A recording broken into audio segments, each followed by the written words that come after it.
할렐루야. 아멘. 우리 서로 하나님 앞에 신앙 고백하겠습니다. 주는 그리스도시요 살아계신 하나님의 아들이십니다. 아멘. 또 옆 사람과 우리 오늘 부활 주일이니까요. 인사 나누겠습니다. 예수님의 부활이 나의 부활입니다. 예수님의 부활이 나의 부활입니다. 아멘. 달걀 드셨나요? 저희가 이제 부활하면 말 그대로 다시 살아난 부분이잖아요. 근데 언어의 부분에는 부활은 세우다 이런 뜻입니다. 어떻게 세우냐? 이제는 죄와 저주가 끊어졌기 때문에 이제는 하나님 안에서 십자가의 보혈의 은혜는 우리가 대속의 은혜 속에 하나님의 자녀로 세우는 것은 대속의 은혜의 부분이고요. 부활은 뭐냐? 세상을 차고 나가는 죄와 사망의 권세에서 하나님이 나를 땅의 사람으로 세우는 것이 아니라 하늘의 사람으로 세우다 이런 뜻이에요. 그래서 우리가 이 힘이 다른 거예요. 힘이. 땅의 부분으로 세우는 거는 경쟁 속에 살아가는 거잖아요. 그렇지만 하늘에서 하나님이 위에서 세우다 이거는 완전히 배경이 다른 거예요. 배경이. 우리가 이 영의 세계는 눈에 보이지 않지만요. 영의 세계는 언제나 오늘의 이 시각, 지금으로 이제 미래를 보는 거잖아요. 언제나 세상의 부분에는 과거와 현재가 물려서 그 씨앗으로 열매를 먹는 부분인데 우리는 과거의 법이 끊어졌기 때문에 죄와 사망의 법이 생명의 성령의 법으로 옮겨졌기 때문에 우리는 언제나 지금 이 말씀의 시각으로 미래를 보는 거예요. 근데 우리가 영적으로 놓치면 미래가 안 보이잖아요. 어디서부터 보아야 될지 모르는 거예요. 근데 우리는 하나님의 자녀의 신분에 대한 부분이 딱 오게 되면 말씀을 가지고 오늘의 이 말씀으로 미래를 보기 때문에 시작점이 있는 거예요. 제일 중요한 게 뭐냐? 인생이 어디서 와서 무엇을 하다가 어디로 가는지 모르는 이 돌고 도는 인생이 이 윤회가 우리가 정말 힘든 거지. 시작점을 딱 알게 되면 이거는 이제 쉬운 거죠. 바닥을 탁 치면 이제 올라가는 거예요. 내가 누구였냐? 하나님 떠난 죄인이었다. 그럼 이제는 내가 누구냐? 예수 그리스도로 말미암아 하나님의 자녀가 되었다. 시작이 나는 하늘의 권세가 되었다. 그렇다면 지금 나는 무엇을 할 거냐? 오늘 말씀처럼 베드로가 설교를 시작했잖아요. 내 인생에 이제 선포가 시작돼야 된다. 오늘 이 부활의 꽃꽂이에요. 부활은 이걸 뭘 표현했을 거라고 생각할까요? 우리 박성수 권사님이 또 예물을 드린 우리 최경 회장님의 그 헌신으로 표현을 했어요. 부활을 표현했어요. 부활을. 권사님이 뭐라 말을 안 했기 때문에 우리가 해석하면 돼요. 무덤에서 박차고 오는 것 같잖아요.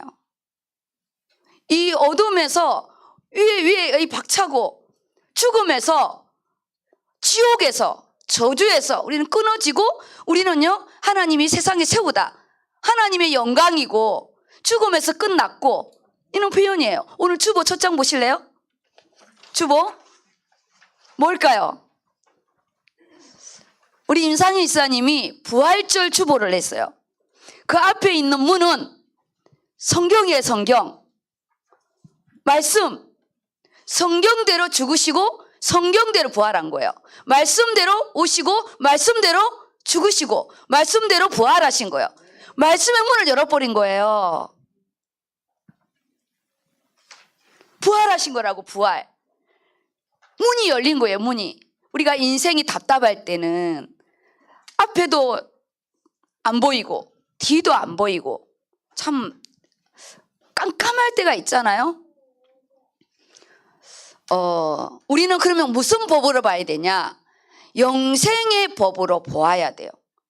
우리가 현실의 법을 보게 되면 앞도 안 보이고 뒤도 안 보이고 내 인생이 어디서 와서 무엇을 하다가 어디로 가는지 인생을 깨닫고 보니까 50대고 60대고 내 남은 날이 얼마 안 남았다고 생각할 때는 마음이 급해지고, 그런 우리가요 현실의 부분에서 보게 되면 조급한 부분으로 돌아갑니다. 근데 우리는 그때 뭘 봐야 되냐? 영생의 법으로 봐야 돼요. 우리는 언제나 뭐냐? 위로 봐야 돼요. 위로. 하나님과 나와의 관계에 위로의 문을 열어야, 그 위로의 문이 뭐예요? 오늘 말씀, 강단에서 선포되는 말씀. 그리고 우리는요 위로 어떤 문을 열어야 되냐? 열린 문의 응답, 기도밖에 없어요. 우리 정말 힘들면 기도 안 나오잖아요. 아버지, 저 죽을 것 같아요. 아버지, 도와주세요. 어디로 갈까요? 마무리를 할까요? 이것밖에 기도 안 나와요. 정말 우리가 내 인생이 절박한 순간에 딱 들어가면 미사오 그런 거 안 나와요. 오늘 이 부활 주일이고, 주일은 우리가 세상에 나가는 힘을 얻는, 하나님과 나만이 만나는 시간이 오늘 이 부활 이 시간입니다. 시간이 열리고 공간이 열리는 부분인데, 지금 나는 죄와 사망의 법은 끊어졌지만 현실의 법은 운영이 돼요. 운영이 되는 거잖아요. 그래서 실제적인 부분은 싸워야 되고, 오늘 이 강단에서는 성전 문지방에서 흘러나온 말씀이 성전을 돌고 그리고 동쪽 문으로 나가는데 제일 먼저 나를 채우잖아요. 영의 세계를 보시기 바랍니다. 우리는 지금 어저께까지 육신의 세계에서 살다 왔어요. 각자 조급한, 좀 시급한 문제가 있고 중요한 부분이 있고, 다들 삶의 현장은 다 다를 겁니다. 근데 지금의 이 시간은 누구와 맞춰야 되냐? 예수 그리스도와 내 인생의 시간을 맞추는 시간입니다. 제가 어저께 우리 피택 또 장로님과 또 안수 지사님 그리고 권사님 올 수 있는 시간의 부분으로 제가요 메시지를 했어요. 교육이 아니에요.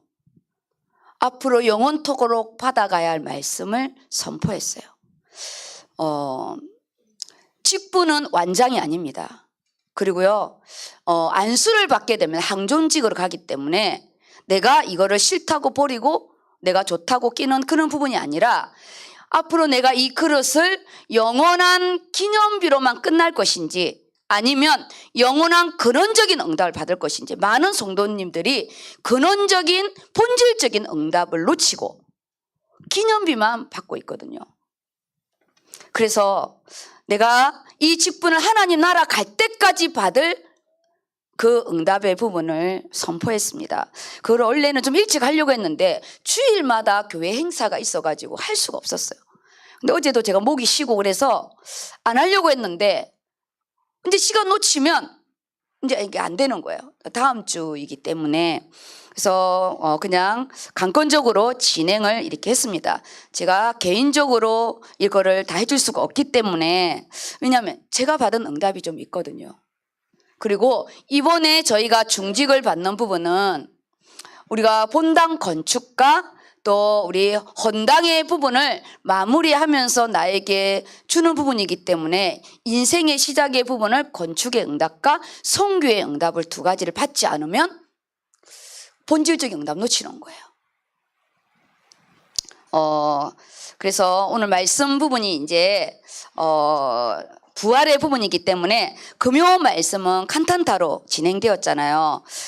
칸탄타 진행하면서 또 각자 또 은혜 받은 부분이 있습니까? 저는 그 할렐루야 곡이 있잖아요. 그 할렐루야 이 곡이 제가 청년 때 교회 연합으로 이 청년 조직이 되어가지고 이 할렐루야를 다 애웠었어요. 그래서 그 할렐루야를 부를 때마다 저에게 역동하는 게 좀 달라요. 저는 노래를 잘 못하잖아요. 근데 찬양을 했어요. 노래를 못한다는 거는 박자를 잘 못 맞춘다는 거고요. 찬양을 했다는 거는 제가 하나님께 나의 이 목소리를 드린 부분인데, 그때 내가 드린 그 할렐루야 이 곡이 지금도 그 곡을 부를 때마다 역동을 해요. 왜냐? 내 인생을 드렸기 때문이에요. 저는 노래를 부르는 게 아니라 내가 그 찬양에 내 인생을 드렸기 때문에 지금 내가 주의 종이 돼도 그때 내가 그 성가를 불렀던 그게 막 살아나는 거예요. 우리가 임직을 받을 때 하나님이 주시는 게 있고 내가 드리는 게 있어요. 하나님이 주시는 것이 없고 내가 드리는 것만 있게 되면 내가 은혜가 떨어졌을 때 그 드리려고 했던 게 짐이 돼요. 그래서 우리는 뭘 잡아야 되냐? 하늘에서 내리는 축복을 잡아야 돼요. 축복과 응답은 다릅니다. 축복은 하나님이 시간과 공간을 열어서 강권적으로 언약 관계에서 주는 하나님 내리는 은총, 그 은혜가 무조건적으로 하늘에서 내리는 부분이 축복이에요. 그러면 그거를 비유를 말하면 강야 때 만나가 내렸잖아요. 만나가 내려서 만나가 그 만나를 어떻게 해야 돼요? 내 바구니에 담아가야 돼요. 안 담아가면 그 다음날 바로 썩었어요. 많이 가져가도 썩었어요. 토요일만 2배를 했잖아요. 응답은 뭐냐? 하나님이 내린 그 만나를 내 바구니에 담는 게 응답이에요. 내 것이 되는 거지. 내가 가서 구워 먹고 삶아 먹고 볶아 먹고 나의 것이 돼야 돼요. 중직자가 예언교회 중직자로만 있게 되면 하늘의 축복을 놓쳐요. 예언교회에서 임직을 받았지만 하나님의 장로가 돼야 되고 하나님의 권사가 돼야 되고 하나님의 안수집사가 되지 않으면 하늘의 것을 놓치는 거예요. 거기에 근거한 말씀에 대한 근거. 우리가 정말 중요한 부분을요, 많은 성도들이 놓치고 그 시대적으로 받는 이 안수집사, 장로, 권사 받는 거예요. 우리가 이 문화센터 딱 시작할 때 우리 장로님이 장로의 직분을 받았거든요. 제가 그때 그렇게 말했어요. 말씀 잡아야 된다고. 그때 이 문화센터 건축할 때요, 금요 말씀이 여호수아가 딱 선포되었어요. 12명의 정탐꾼을 보내는데 10명은 나가리가 되고 2명만 가나안 땅에 들어가잖아요. 이 많은 중직자가 하나님이 위에서 주는 선교와 건축의 응답은 이 문화센터는 각자 응답이었거든요. 딱 20%만 받겠구나. 무서운 겁니다. 정탐을 안 간 게 아니에요. 갔다니까 가서 뭐냐? 현실의 응답만 받고 온 거예요. 그 땅은 하나님의 땅인데 하나님의 땅이라 생각하지 않고 정탐만 하고 온 거지. 이게 어려운 말 같은데요, 정말 축복된 말이에요. 우리가 그냥 중직자를 받으면 안 된다는 거예요.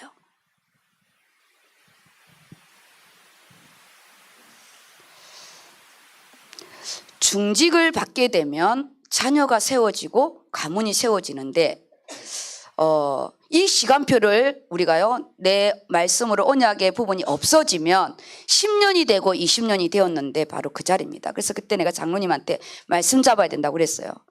일을 열심히 하는 것이 아니라 말씀을 잡아야 된다고. 우리가 증인, 오늘 베드로가 증인으로 섰어요. 근데 사실 베드로는 쪽팔렸잖아요. 예수님이 십자가에 못 박힐 때 저주하고 욕을 하면서 그가 예수를 모른다고 부인했던 자예요. 근데 오늘 이 베드로의 첫 설교의 부분은 그 자신의 부끄럽고 수치는 어느 군데도 없어요. 왜냐? 지금은 개인의 모습으로 쓰는 것이 아니라 마가다락방의 성령의 역사거든요. 중직자는요, 받기 전에 이 마가다락방의 성령의 역사가 있어야 돼요. 성령의, 나는 어떤 말씀을 가지고 쇼부를 할 것인가. 그리고 앞으로 이 말씀을 가지고 앞으로 10년, 20년 후에 그 하나님이 하늘에서 주는 그 응답을 나는 어떻게 오벳 에돔처럼 내 가정 안에 드릴 것인가. 이거 없어요. 오벳 에돔. 오벳 에돔 아시죠? 이름입니다. 오벳 에돔. 오벳 에돔은 언약궤가 70년 동안 엘리 제사장으로 인해서 빼앗겼던 그 언약궤를 다윗이 예루살렘 성전으로 가져올 때 일어나는 사건인데, 그 일어난 사건이 뭐냐? 언약궤를 아무나 못 가져와요. 다윗이 왕이잖아요. 왕이어서 자기 정치적인 지도자를 다 불렀어요. 내가 이 언약궤를 가지고 올련다 그랬더니 다 좋아했어요. 당연히 좋아하죠. 하나님 임재였는데. 누구한테 안 물어봤냐? 제사장들한테 물어보지 않았어요. 통보만 했어요. 통보만. 그리고 멋들어진 수레를 만들었어요. 왕권으로. 이 왕이 이 다윗의 중심이요. 그 누구도 따라올 수 없어. 하나님의 성전을 얼마나 사랑했냐. 내가 이 왕궁에 사는 것보다 아버지 집에 문지기로 사는 것이 더 행복하다 할 만큼의 다윗이 이 언약궤와 성전을 사랑했어요. 그런데 그가 몰랐어요. 자기는 그냥 이 언약궤를 실어올 수레를 만든 것뿐이에요. 몰랐다니까. 잘못한 게 아니고 몰랐어요. 중직자는 모르면 안 돼요. 수레를 싣고 오는데 소가 뛰었어요. 모르는 걸 제가 이야기하는 게 아니에요. 중요한 걸 이야기하는 거예요. 소가 뛰었어요. 앞에 뒤에 오던 제사장 중에 뒤에 우사가 뒤에 앞에 사람은 못 보고 뒤에 사람이 엉결결에 넘어지니까 잡았어요. 그 만지면 안 되는데. 원래 하나님의 임재를 상징한 언약궤를 만지면 그 자리에서 즉사예요. 원래 율법적으로. 근데 이 우사가 순간적으로 놓친 거예요. 사지가 찍어서 죽었어요. 다윗이 베레사 우사라고 그 언약궤를 놔두고 가버렸어요. 놔두고 가버렸다. 길바닥에. 그것을 누가 다시 들고 들어오냐? 그 사람이 오벳 에돔입니다. 이 오벳 에돔이 우사도 죽고 왕도 도망간 거를 어떻게 자기 집에 들이겠어요? 제사장이었어요. 제사장 가문이었어요. 레위 지파였어요. 레위 지파만이 이 예배의 비밀을 아는 자예요. 우리가요, 정말 중직자는 말씀을 알아야 되는 거예요. 말씀을 알아야 돼요. 그리고 그 언약궤를 오벳 에돔의 집으로 메어 들어갔어요. 원래 언약궤는 제사장들의 레위 지파의 어깨에 메고 다녀야 돼요. 말씀은 짐승의 수레에 실으면 안 돼요. 하나님 말씀은 나를 위해서 줬다는 거예요. 왜냐, 그 하나님은 이 언약궤가 오실 메시아의 상징적인 부분이잖아요. 임재의 부분이에요. 그래서 그걸 구경하러 갔던 블레셋이 다 죽었잖아요. 언약궤 구경하러 갔다가. 하나님의 언약궤는 구경꾼이 아니에요. 구경거리가 아니에요. 오벳 에돔이 그 가정 안에 자기의 언약궤를 드린 거예요.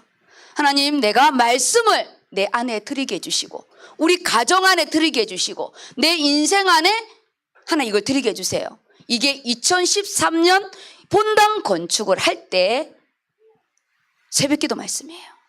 그때 제가 이 새벽기도 말씀을 가지고 하나님, 이 본당 건축을 내 인생 안으로 드립니다.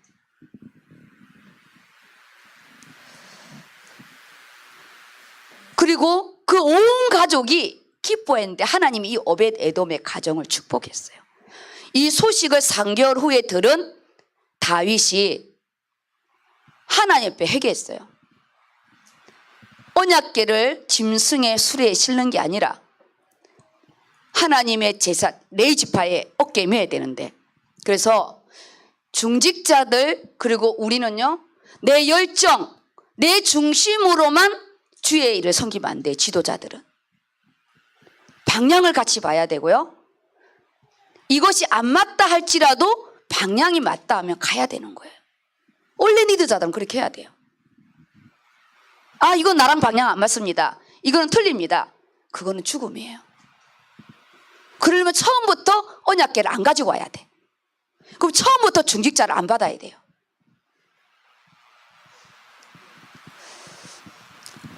이 다윗이 율법책을 가지고 오고 제사장을 가지고 오라고 해갖고요, 이 언약궤를 다시 제사장들의 어깨에 메어서 들어가는 응답의 부분이 그 다음 나오거든요. 우리는 원래 이 말씀이 무슨 말을 원하는 건지, 이 언약궤가 뭐가 큰 재앙이 그런 부분이 아니에요. 이 언약궤는 하나님의 임재를 상징하고, 이 언약궤가 성전 안에 들어갔을 때 솔로몬 성전이 완성이 되거든요. 그럼 그냥 뭐냐, 이 예언교회의 건물이 중요한 게 아니고 이 교회에서 선포되는 말씀이 중요하다는 거예요. 이 말씀이 육신이 되어서 오신 분이 예수 그리스도이고, 그분이 나를 위하여 십자가에 죽으시고 3일 만에 부활한 그 주간이 이 축제인 오늘 이 부활 주간입니다. 그러면 지금 우리 부활 주간은 상징의 의미잖아요. 근원적인 부활은 끝났어요. 그럼 우리는 이제 어떤 응답을 받아야 되냐? 실제 그 내 인생에 부활이 있나? 나는 예수를 믿고 나는 내 인생에 새로운 하나님이 나를 독수리 날개 치며 나를 이끌어 올라가는 나는 그 말씀의 힘을 의지하나? 나에게 이렇게 중직의 응답도 건축을 마무리하면서 주는 부분인데 사무엘 하 7장의 말씀도 없이 건축에 또 헌당에 중직을 받는다. 그건 진짜 정은희 목사님한테 올라가면 혼나는데. 왜냐? 우리가 중직자는 말씀이 있어야 돼. 언약궤를 어깨에 치고 가야 돼요. 중직자는 가면 대표 기도를 해야 되고, 중직자는 교회가 어려울 때 앞장서야 되고, 중직자는 성도들이 어려울 때 위로하고 신방하고 세워줘야 되기 때문에 틀렸다 맞다가 아니라 말씀으로 세워줘야 되기 때문에 더더욱 중직자는 어깨에 언약궤를 매야 돼요. 아무리 화려한 수레 필요 없어요. 하나님은 수레에 있게 한 게 원치 않아요. 그래서 오늘 이 부활주일 이렇게 또 꽃으로도 표현하고 오늘 예배도 우리가 드렸다면 그렇다면 나의 부활의 인생에 대한 부분은 오늘 점검해야 되잖아요. 오늘 부활 내 인생이 다시 살았다. 저는 나의 다메섹이 있어요. 저는 제가 하나님이 저를 주의 종으로 다룰 때 저는 이미 앞으로 내 인생은 하나님 앞에 다시는 뒤를 돌아가지 않는 주의 종이 될 거라고 하나님께 약속했어요. 그래서 저에게 처음 맡은 이곳이 의료선교입니다. 저에게 처음 맡긴 이 사역지가 의료선교예요. 의료선교. 저는요 이때 뭘 고민했냐. 하나님, 의료선교는 지역이 아니고 전문인인데 어떻게 땅을 차지하게 만들까요? 어떻게? 지역은 좋아요. 땅을 차지할 수 있어요. 선교의 땅을 어떻게 차지하고 할까요? 선교요? 그냥 우리 이틀 가서 선교하는 거 그거 아무것도 아니에요. 그 선교의 이틀의 땅이 나의 영원한 땅이 되거든요. 왜냐? 그때 선포된 말씀이 지금도 역사하니까 이거를 나는 보여주고 싶은 거예요. 우리가 그걸 봤잖아요. 놀라운 일이 있었어요. 아까 뜬금없이 우리 동기인 나영 목사가 우리 정문사역실을 찾아온 거예요. 그래서 제 상 앞에 오더라고요. 그래서 뉴질랜드 선교 잘 갔다 왔냐? 그랬더니 사모아를 갔다 왔대요. 사모아 아시죠? 사모아? 네, 소영이 민섭이가 역동했던 갔다 오고 나서 삶의 선교 들어가서 또 2, 3년을 죽었잖아. 그때 우리가 바울이 아시아로 가려고 했었는데 하나님의 영, 성령이 그걸 막고 유럽의 첫 성인을 오라고 손짓을 해서 방향을 틀어서 가서 만난 자가 누디아. 그래서 그때 제가 말씀 잡은 게 누디아의 고백이에요. 내 집에 들어와 유하라, 강권하니라. 그런데 이번에 그 사모아로 갔는데 그때 우리 의료선교를 잊지를 못한대요. 그 추장님이 우리 의료선교를 꼭 와달라고 또 와서 유하라, 강권한대요. 그 솔로몬 제도에서도 오라고 하고 있고, 그래서 우리 오미경 성사님이 그렇게 하겠노라고 대답을 했다고 나행 목사님이 꼭 가야 된다고. 그 추장님이요 신장이 다 망가져가지고 지금 투석을 하지 않으면 안 될 정도래요. 그 음식 알잖아요. 그것은 얼마나 똥똥한지 혈압을 잴 수가 없어요. 거기 가면은 우리 특수 제작해서 가야 돼. 얼마나 비만이 심한지. 우리가 그때 선포된 말씀이 지금도 역동하고 있고, 사모아 우리 환란 선교 갔을 때는 예수가 그리스도라 밝히 증언한 부분이 하나님 우리 인생 속에 밝히 증언하고 있잖아요. 말씀은 그때 떨어진 거로 끝나지 않고 우리 삶으로 하나님이요 내 삶 선교를 해주시는 거예요. 이것을 딱 맛보잖아요. 그러면 의료 자체에 역동하는 게 아니에요. 의료는 문이고 그때 선포된 말씀 선교는요 의료로 가는 게 아니에요. 문이에요. 우리는 평신도 선교사로 가야 되는 거예요. 그래서 1년을 제가 말씀 운동을 하는 거예요. 이렇게 말씀을 가지고 가야 되는 거예요. 우리가 선교사로. 최단기 선교잖아요. 그런데 의료 자체를 포인트 두면 아무 의미가 없어요. 거기 사모아는요 더더욱 내과 환자들이 많아요. 우리는 뭐냐? 증인으로 가는 거예요. 증인으로 갔고 그 말씀이 지금 몇 년 지났어요. 사모아 선교는 무슨 선교였죠? 이 본당 건축을 끝내고 우리가 첫 예물로 하나님 앞에 드린 거였어요. 건축의 무슨 예물? 첫 예물. 첫 예물이었어요. 하나님이 그걸 몽땅 받으셨어요. 그때 우리가 보낸 자, 간 자. 그때 우리 장로님들 진짜 기도 많이 해줬거든요. 우리 사모아에서 못 올 뻔했잖아요. 지금도 똑같대요. 엄청 많이 기다렸대요. 선교지를 생각하면 의료가 생각나지 않고 그때 만났던 제자들 생각나잖아요. 그때 만났던 추장이 생각나고, 그렇죠? 근데 그분이 우리를 오라고 손짓하고 있는 거예요. 지금은 가면 거기요 전도학교 세우고 가야 돼요. 전도학교 세우고 가야 돼요. 그 랩런트들 뉴질랜드에서 양육하고, 우리는 한 번 씨를 뿌려놓고 끝난 게 아니에요. 그래서 이 선교는 반드시 해야 돼요. 의료가 중요한 게 아니에요. 언약궤 자체가 중요한 게 아니라 하나님의 임재. 그게 솔로몬 성전이 딱 완성되고 나서 뭐가 들어갔죠? 언약궤가 들어간 거예요. 그러면서 하나님이 거기에 축제가 일어난 거예요. 건물이 중요한 게 아니에요. 중직자를 받은 그 자체로도 중요하지만, 그렇다면 앞으로 내가 이 중직자 응답을 어떻게 받을 것인가, 이게 더 중요하죠. 그게 오늘 부활의 메시지입니다. 오늘 이게 이제 우리의 이 중직을 받을 때 선교대회에 맞춰서 했고, 원래 5월달이었대요. 그런데 일부러 한 달을 땡긴 거예요. 선교사 세계 선교 대회를 맞춰서 중직자를 세우려고. 그럼 우리는 역동해야죠. 역동해야죠. 이것 때문에 세운 부분이니까. 오늘 제목이 예수 부활의 증인이에요. 증인. 가룟 유다가 제자였어요. 근데 사도로 파송을 못 받았잖아요.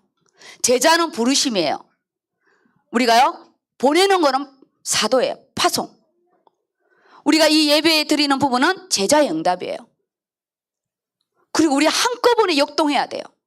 우리는 앞으로 이제 파송, 영적인 평신도 선교사로 우리가요 라구나를 가야 되고, 정말 우리 하나님이 어떻게 준비할지, 거기 주의 종이 없어요.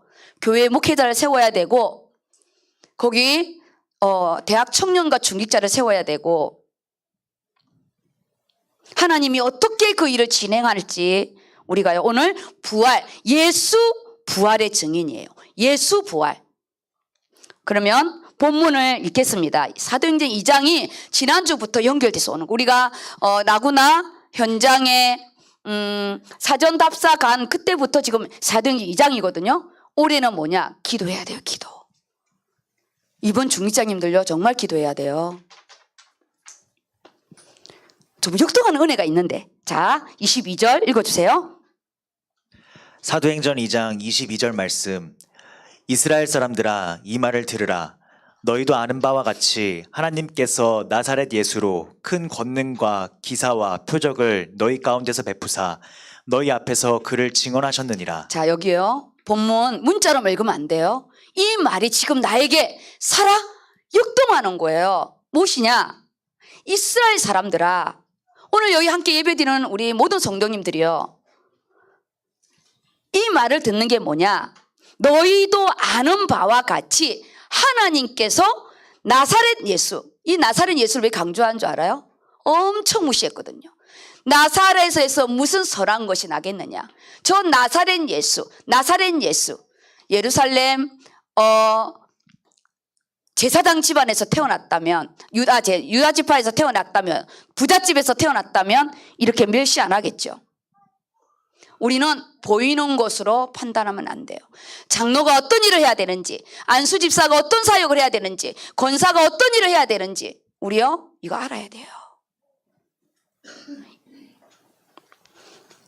나사렛 예수라는 거는 너희가 아주 하찮게 취급한, 근데 그가 큰 권능과 살아있을 때요, 공생의 시절에 큰 권능과 오병이어의 축사와 죽은 자를 일으키고 나사로를 일으키고 기사와 표적을 너희 가운데서 너희 두 눈으로 보지 않았냐는 거예요.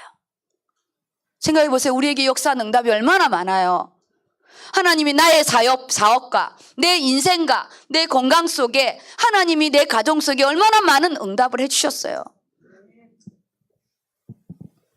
가정을 깨질 그 위기에서도, 생명이 끝날 그 위기에서도 하나님이 다 지켜주셨잖아요. 우리에게 큰 권능과 기사와 표적을요 우리 가운데 진짜 다 보내주셨어요. 근데 우리 싹 입 닦잖아요. 저희 어머니가 그랬어요. 살아있을 때 증여를 주면 그때뿐이래요. 입 딱 싹 닦는데 죽어서 줘야 된대. 그래 말이 없대. 준 거는 온데간데 없고 또 달라고 그러는데, 우리가요 하나님이 우리에게 베푸신 상이 너무 크다는 거예요. 그런데 너희 가운데 베푸사 너희 앞에서 그를 증언하셨는데, 하나님이 직접 그가 그리스도임을 너희가 증언한 거 알지 않냐? 그래서 호산나 너희가 하지 않았냐? 단지 육신적인 메시아, 로마에서 속국에서 뽑아낼 정치적인 메시아를 기다린 것 뿐이지만 그를 하나님이 직접 증언했대요. 하나님이 직접 우리 인생에요 하나님께서 직접 우리 이끌어 가셨잖아요. 여기까지 인도하셨잖아요. 정말. 그 다음 읽어보세요. 그가 하나님께서 정하신 뜻과 미리 아신 대로 내준 바 되었거늘 너희가 법 없는 자들의 손을 빌려 못 박아 죽였으나 하나님께서 그를 사망의 고통에서 풀어 살리셨으니 이는 그가 사망에 매여 있을 수 없었음이라. 여기에요. 그가 하나님께서 정하신 뜻, 이미 하나님은 그를 우리의 구원자로 우리를 위해서 죽게 하려고 하목제를 보내셨어요. 하나님의 계획 속에 성경대로 오시고 성경대로 죽으시고 성경대로 부활하신 게 오늘 표지처럼 하나님의 절대 계획 속에 이루어진 이 뜻과 미리 아신 대로, 그래서 우리는 예언자들, 그 선지자들이 끊임없이 말씀했고 예수님도 내가 십자가에 죽을 거라고 말씀했어요. 그런데 이미 내어준 바 되었거늘 그들이요, 이스라엘 백성들이 예수님을 십자가에 못 박으라고 너희들이 또 하나님이 그들 앞에 내어준 바 되었고 너희들도 예수님을, 그 살인자는 끌어안고 예수님을 버렸거든요.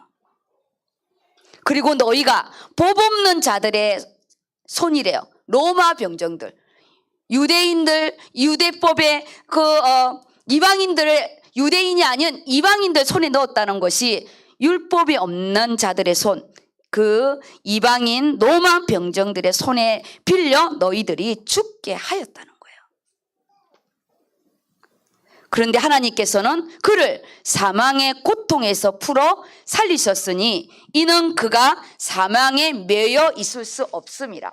왜 매여 있을 수 없냐? 사망의 권세를 끊으러 오셨기 때문에. 우리는요 사망의 권세가 끊어졌는데 사단은 사망의 권세를 운영하고 있어요. 현실의 법은. 그래서 영적인 힘이 없으면 딸려 들어가요. 은혜 받지 못하면 예배도 은혜가 안 되고 교회도 오기 싫고 성교고 나발이고 나하고는 상관없고 이렇게 사망의 법으로 끌려가는 거예요.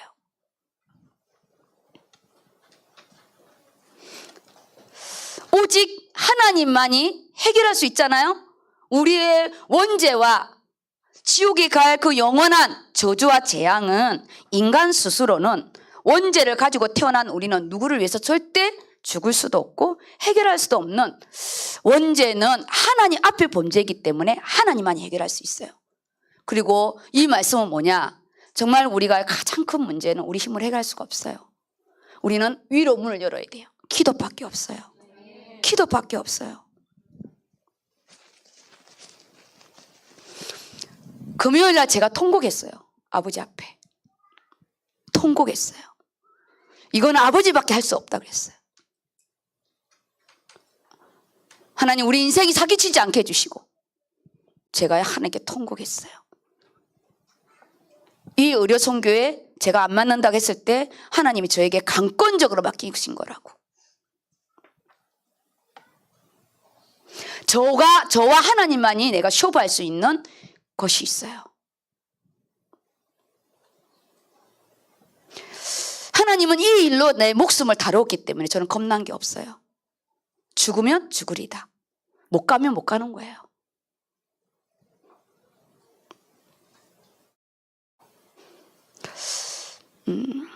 그래서 제가요 하늘의 문을 열었어요. 하나님,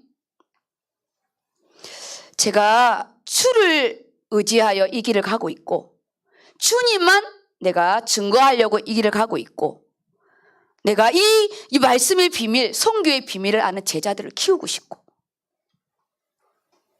이들이 이틀 가서 의료를 역동하는 게 아니라 그 안에 말씀이 성취되는 걸 보고 그때 이 초대교회 사도행전에 그 영적인 누가와 사도행전을 쓰라고 하는데 뭘 쓸 거예요?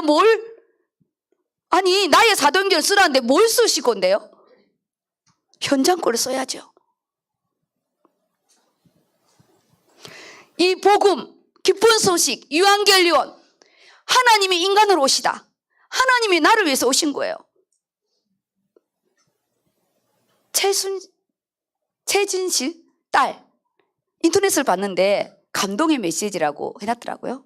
할머니와 이 카톡을 보냈는데 할머니 내가 바퀴벌레가 되면 할머니 나 어떡할 건데 그랬던가? 할머니 내가 바퀴벌레가 되면은 어떡할 거야? 그러니까 상관없어. 내가 바퀴벌레가 되어서 너하고 같이 있지 뭐 이랬던가? 어쨌든 내가 벌레가 되면 할머니 나를 외면할 거냐는 거예요. 근데 그 할머니가 아니라는 거예요. 임마누엘 하나님이 내가 너와 함께 한 것처럼 나도 바퀴벌레가 돼서 너랑 같이 있지 뭐. 이게 얼마나 위로가 되었는지 그거를 올렸더라고요. 이 땅에 나 혼자만 있어도 예수님은 그리스도로 오실 겁니다. 그 하나님의 사랑, 무덤, 우리가 인생이 무덤이었잖아요. 그런 우리가 이렇게 죄와 사망의 법에서 우리가 이젠 정말 성령의 법으로 우리가 선교의 인생으로 왔다는 거는 이게요 부활이에요. 우리가 어떻게 이 선교 응답을 받았겠어요? 우리가 어떻게? 복음은 기쁜 소식인데 하나님이 친히 인간으로 오시다. 그리고요 땅의 시간 속에 가장 중요한 하늘의 시간 놓치지 않도록 가장 어리석은 시간이 중에 뭐냐? 어쩔 수 없는 시간을 할 수 없어요. 우리 인생을 뭘 기도해야 되냐? 내가 가장 중요한 자리에 그때 하나님 내가 하늘의 시간을 놓치지 않게 해달라고. 그거는 시간 있을 때마다 기도해야 돼요. 왜냐 우리는 바쁘게 돌아가니까.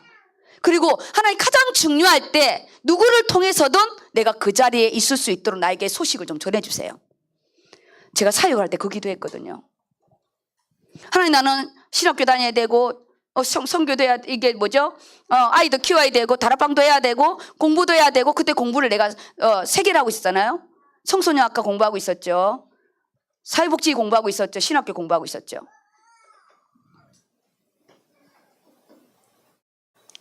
근데 하나님 진짜 중요할 때 전화가 오는 거예요. 너 이거 알고 있냐고. 뭐 하나님 이렇게까지 안 해도 그렇게 또 친절하신 또 하나님께서 이렇게 하시네. 정말 우리 인생에요 중요한 지금 이렇게 중직을 임직하는 이 시간, 내가 이미 임직을 받았다면 다시 한번 점검하는 시간, 내가 임직을 받는 시간이라면 우리가 다시 되돌아가지 않고 우리는 전진만 할 수 있게. 유승희 권사님 오셨더라고요. 자기는 있는 것도 못 받고 중직을 받아가지고 중직 받고 나서 말씀 듣는다고 허리를 이러고 오셨더라고요. 그냥 중직을 줘서 그냥 받았대요. 이 중직이 무슨 일이고 어떤 축복인지를 모르고 받았다고 왔어요. 어쨌든 나중에 받든 지금 받든 받으면 되는 거예요.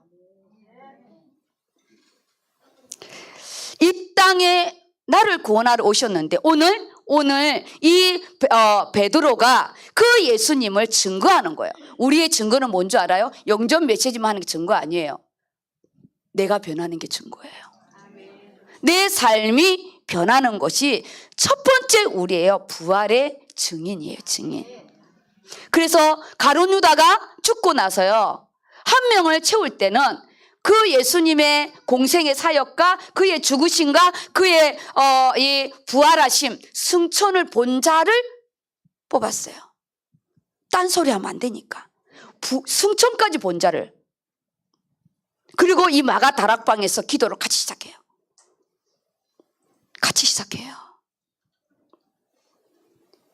구원의 길을 여신 그 예수 그리스도 메시아. 그래서 다윗 시대는 언약궤로, 그리고 성전을 건축한 솔로몬은 그 언약궤가 성전 안으로 들어갔어요. 우리는 뭐냐? 우리 인생 안으로 들어와요. 말씀이. 이제는 예수님이 오신 이후에는 건물 자체가 중요한 게 아니에요.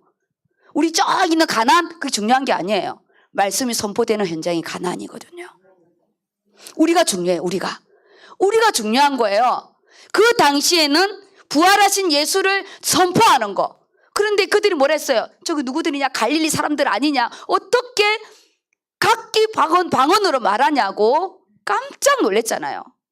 동시에 역사는 성령의 역사. 지금 이 시간 각기 다른 방언으로 동시에 이 성령의 역사가 우리 각 사람의 인생 가운데 똑같은 역사가 일어나고 있어요.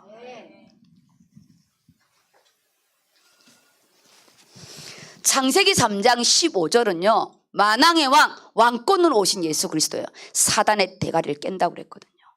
그냥 깨는 게 아니에요. 믹서기에 갈할 만큼, 흔적이 없을 만큼 하나님의 이 권세는 끝난 거예요. 남자의 후손이 아닌 여자의 후손, 원죄가 없어야 되기 때문에. 왜 인간으로 와야 되냐? 죽어야 되니까. 화목 제물로, 어린 양으로 피 흘려서 죽어야 내 피값으로 나를 살 수 있기 때문에. 그래서 그 보혈의 피가 오늘 우리 안에 역동하는 거예요. 그래서 점쟁이들이 그러잖아. 너 안에 십자가가 보인다고. 우리 점쟁이가 저희 엄마 전도했어요. 하도 예수를 안 믿으니까 점쟁이가 전도했어. 사고 나서 내 이름을 갖다 댔는데 연월시를 갖다 대니까 사주 안 나온다고. 얘 사주 안 나온다고. 얘 예수 믿지 않냐고 그랬어요. 이야, 막 우리 집에서 예수를 믿어도 내가 못 살겠다고 그랬대요. 이름 빼라고. 사주 안 나오니까. 사주 안 나온다고. 당장 절에서 이름 뺐잖아요. 제가 100일 기도해서 저를 가졌대요. 그러니 얼마나 저 하나님께 뺏겠다고 울었겠어요. 창세기 3장 15절은 만왕의 왕권이에요. 왕권. 출애굽기 3장 18절은 희생제물, 여자의 후손, 보혈의 피. 지금도 우리는요, 예수 그리스도 보혈의 피로 내 인생이 새로워지는 거예요. 왜 새로워지냐? 이 보혈의 피 때문에. 우리 인격, 우리의 이 때 묻은 우리의 이익 계산하는 우리의 이 잔머리 어떻게 깨끗해지겠어요? 은혜 받으면 세팅이 되잖아요. 아, 주를 위해서 살아야 돼. 하나님 영광을 위해 살아야 돼. 그래, 손해보지 뭐. 우리는 절대 손해볼 수 없어요. 주를 위해서만 손해볼 수 있어요. 이 보혈의 피는 정말 신비해요. 신비해요. 이사야 7장 14절 임마누엘. 내가 바퀴벌레여서라도 우리 예수님은 바퀴벌레로 오셨을까요? 그렇죠. 나를 구원하러 오셨겠죠. 그 딸은 그 말이 위로가 된 거잖아요. 나를 외면하지 않는다는 거. 오늘 하나님의 사랑을 확증하시기 바랍니다. 우리 인간의 그 할머니 말에도 우리가 힘이 되는데 나의 산성이 되신 나의 하나님이요. 나의 반석이 되신 나의 하나님이요. 언약에 신실하신 나의 하나님이요. 우리 각자에게 맺은 언약은 절대 변치 않습니다. 하나님 만나는 길로 오신 그 하나님이 지금도 오늘 이 사도행전 2장 22절에서 32절의 말씀으로 나를 선교 속에 역동하게 시간과 공간을 열어주시잖아요. 오늘 이 부활주일 날에 이종화 장로님은 기도를 하고 사회는 이경호 목사님 봤어요. 이 부부의 축복이죠. 반란은 아니고. 이런 일이 없어요. 이게요 일부러 맞춘 게 아니에요. 이정원 장로님이 또 어떨 때는 바뀌어지고 이게 바뀌어지고 해서 한 거지 제가 일부러 짝을 맞춘 것이 아닙니다. 짝이 없는 사람도 있는데 내가 굳이 짝을 맞출 필요가 뭐가 있겠어요? 아니 뭐 사람을 불나게 만들 것도 아니고 그런데 이게 맞춰졌어요. 예수가 그리스도로 오신 이 일을 오늘 이 베드로가 첫 선교 속에 증언하고 있습니다. 그 다음입니다. 사도행전 2장 25절 말씀. 다윗이 그를 가리켜 이르되 내가 항상 내 앞에 계신 주를 배웠으며 나로 요동하지 않게 하기 위하여 그가 내 우편에 계시도다.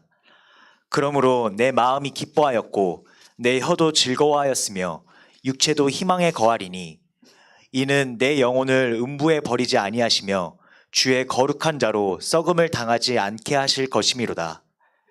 주께서 생명의 길을 내게 보이셨으니 주 앞에서 내게 기쁨이 충만하게 하시리로다. 아멘. 다윗의 이 역동하는 은혜예요. 그림자된 그 그림자만 보았는데도 그가 오실 메시아에 대해서 기뻐했다 했거든요. 이 안에 내가 그가 항상 내 앞에 계신 주를 내가 배웠고 다윗이 그러잖아 25절 나로 요동하지 않게 하기 위하여 그가 항상 내 우편에 있었대요. 보좌의 배경을 가지고 계신 하나님, 언제나 내 우편이라는 거는 하나님이 나를 이끄신다는 거잖아. 여호와께서 선두로 이끄시는 것처럼 우편이라는 건 하나님 권능을 말하는 거예요. 권능을. 그래서 내 마음이 기뻤고 내 혀도 즐거웠고 내 육체에 희망이 있었다는 거예요. 다윗이 너무 시적이에요. 그러고 보면 은혜를 받으면 바울과 다윗과 공통점이 뭐냐? 수채화 같아요. 이 하나님을 향한 이 역동함이. 그래서 28절에 주께서 생명의 길을 내게 보이셨으니 내 주 앞에서 내게 기쁨이 충만하게 하시리로다. 우리 이번 청지기 수련회가요 하나님이 기쁨이 충만한 청지기입니다. 우리 나와 하나님만이 아는 그 기쁨의 부분을 또 이렇게 확증하시기 바랍니다. 오늘 주일 메시지만 하고 마무리할 겁니다. 네, 29절입니다. 형제들아 내가 조상 다윗에 대하여 담대히 말할 수 있노니 다윗이 죽어 장사되어 그 묘가 오늘까지 우리 중에 있도다. 그는 선지자라 하나님이 이미 맹세하사 그 자손 중에서 한 사람을 그 위에 앉게 하리라 하심을 알고. 여기 보면요 그가 선지자래요. 그가 왕인데 왜 선지자일까요? 다윗은 그 시편에 보면 성령의 감동으로 메시아에 대한 예언을 진짜 많이 했어요. 그 성전을 언약궤를 사랑하고 영원한 성전으로 오실 예수 그리스도의 그림자를 보았는데 그가 오실 메시아에 대한 예언을 정말 많이 했어요. 그래서 선지자라 왕인데도 선지자라 표현하는 거예요. 예수님은 선지자, 제사장, 왕으로 동시에 우리 인생의 모든 문을 열어버렸잖아요. 동시에. 그래서 예수 이름을 잡을 때는 지혜와 지식과 보화가 동시에 열리는 부분이에요. 여기 제가 본문을 왜 이렇게 하냐. 본문 안에 오늘 우리가 그냥 부활했다, 부활주일이다, 뭐가 말씀에 남아요? 기념이지 그럼? 우리는 그런적인 응답을 받아야 돼요. 이 안에 사무엘 하 7장의 말씀이 있습니다. 다윗이 영원한 메시아의 그 언약궤를 자기가 성전을 짓겠다고 했잖아요. 사무엘 하 7장에 나단에게. 그랬을 때 하나님이 너대는 안 되지만 네 후손에게는 내가 넘기겠다. 그때 사무엘 하 7장의 언약이 오늘 이 말씀이에요. 그건 뭐냐? 그가 장사되어 오늘날까지 우리 중에 있지만 그는 선지자라 하나님이 이미 맹세한 게 사무엘 하 7장의 말씀입니다. 언약의 성취라는 거죠. 이미 베드로는 구약의 말씀, 그게 지금 이 신약에 그리스도로 오셔서 성취됐다는 거. 그가 성경대로 오고 성경대로 죽고 성경대로 부활했다는 거를 유대인만 아는 거예요. 이거는요. 이걸 증거하는 거예요. 우리는 풀어줘야 알지만 그들은요 메시아를 그때도 기다리고 있었기 때문에. 우리 그러잖아요. 옛날에 그랬거든요. 구름만 이상해도 주님이 오시려나. 요즘에는 그렇게 우리는 그랬어요. 구름만 이상해도 예수님이 오시려나, 구름 타고 오시려나, 나팔 보고 오시려나 막 그랬어요. 그래서 전화해요. 내일 나 안 보이면 들림 받은 줄 알라고. 진짜예요. 우리 그때 고등학교 때 한창 휴고가 난리 났었거든요. 내가 내일 없으면 휴고되고 하나님 저기 천상현 그 공중 재림했으니까 나 찾지 말라고. 아직까지 안 오셨어요. 이미 맹세한 사무엘 하 7장 그 말씀이 이루어진 거예요. 그 다음 읽어주세요. 사도행전 2장 31절 말씀. 미리 본 고로 그리스도의 부활을 말하되 그가 음부에 버림이 되지 않고 그의 육신이 썩음을 당하지 아니하시리라 하더니 이 예수를 하나님이 살리신지라 우리가 다 이 일의 증인이로다. 여기에서 미리 본 고로 뭐냐, 선지자들이 계시와 영감으로 계속적으로 메시아가 오겠다는 걸 말씀해 줬거든요. 똑같아요. 우리에게도요 하나님이 끊임없이 강단 말씀을 통해서 내 인생을 어떻게 이 예수 부활로, 너의 인생의 부활로 해가시겠다고요 말씀해요. 똑같아요. 그래서 32절 말씀을 우리가 자꾸 기도해야 됩니다. 이 예수를 하나님이 살리신지라 우리가 이 일에 다 증인이로다.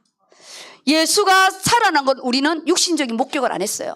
우리는 영적인 성령에 의해서 우리는 믿는 거거든요. 그래서 우리는 삶으로 이 부활의 이 은혜를, 내 인생의 부활 매일매일 다시 사는 거잖아요.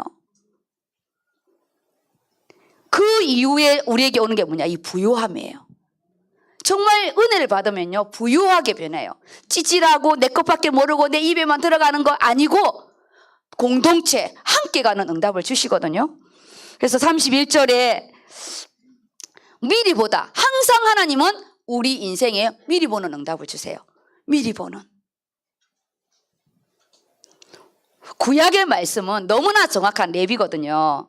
그래서 예수 부활이 이 예언이 그대로 성취되었다는 것을 베드로가 강조한 것처럼 하나님께서 이 응답을 내 인생에 새로운 부활 인생으로 만들어갈 것을 그림을 그리시라고요. 그럼 우리 부활 인생이 안 되면 무슨 의미가 있겠어요?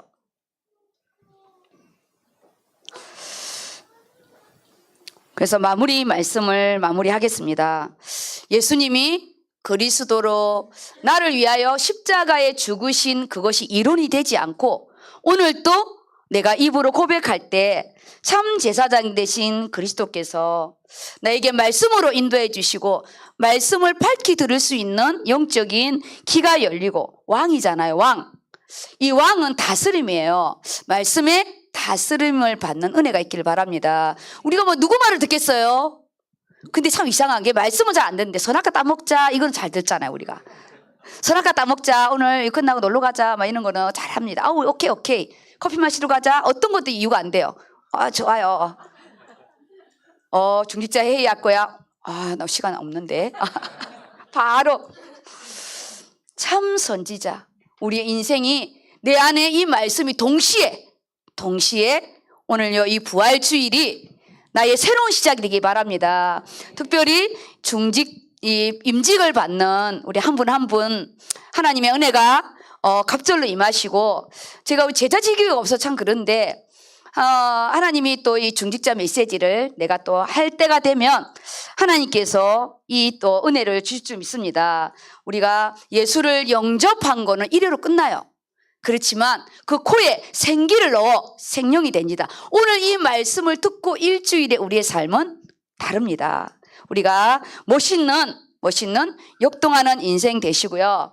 내가 하나님 앞에 나는 어떤 역동하는 나의 부활을 표현할까? 저는 메시지로 표현하잖아요. 그리고 꽃꽂이로도 표현하잖아요. 각자 다른 모양으로 각자 산업하시는 분은 산업의 부분으로, 우리가요 병원에 근무한 분은 병원의 부문으로 다 다른데 적용을 문제를 하지 마시고 자신에게 적용해야 됩니다. 가장 중요한 건 우리 자신입니다. 우리가 부활해야 돼요. 세우다. 죽었다가 살아나는 그는 우리 나이 수준에 그것만 하면 안 돼요. 하나님이 나를 가문 앞에 세우다. 세상 앞에 세우다. 우리 자녀들 앞에 부모를 세우거든요. 그리고 목회자를 또 성도들 앞에 세우고, 그리고 우리가 선교 앞에 우리를 세울 것입니다. 이 모든 은혜가 있기를 예수 이름으로 축복합니다.